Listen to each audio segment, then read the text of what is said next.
Here is the number one thing I think you can do to change, to have more effect, to have a more meaningful, impactful life right now. Begin now planning and training for your assignment as though you know it's a sure thing coming ahead of you. Get a hold of this thing by faith. Like some of you have been praying for change in your life. Get a hold of it by faith, but begin preparing now for this change. Use this time. Be effective. Don't be slack-handed. Be using this time. If God has put you in a place where you're hidden right now, it's for a reason that you can train, you can learn, you can develop your skills. Because I guarantee you it's not when the Kairos moment comes, if you'll be effective. It's about if you're prepared when the moment comes, because it will come. Brothers and sisters, the door of opportunity, the door to your assignment will open up. It will come, but it's important for us to be prepared. Think of David as he went out. His Kairos moment, his life-changing moment was there when he battled Goliath. But what does it say? The Bible says that he had already faced the bear. He had faced the lion. He'd been training himself.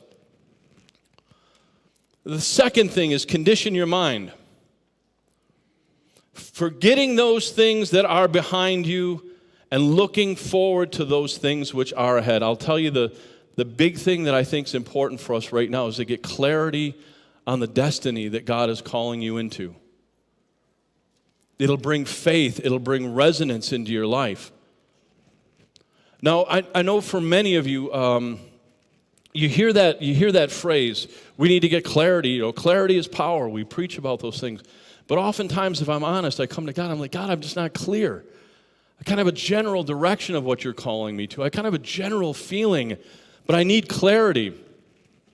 And oftentimes, as God is developing our mental muscle, our perseverance, and as He's developing our ability to see, it's kind of like you're on your hands and knees looking for stones in a path that have been overgrown, and you're trying to part the weeds to find where they are. I know sometimes this vision isn't clear, like you can stand up and shout at the top of your lungs, your 5-year plan and all the subpoints to it. I know you might be just like, Dave, I'm going in that direction. But even though your vision is narrowed, keep moving forward, because it will give you the mental muscle to take ground. Be world class in your preparation. Jesus said the sons of this age are more shrewd in relationship to their own kind than the sons of light. I always heard that, and I would think, Lord, I'm kind of offended there.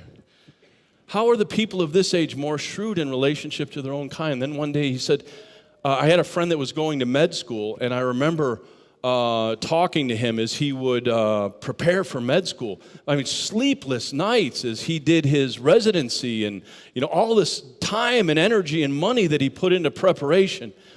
And he said, and the Lord said to me, He said, I wish that my sons and my daughters, my kids, were that devoted to their calling than these people that are, it's a great thing to be a doctor. Don't get me wrong. It's an incredible thing, but it's a temporal thing.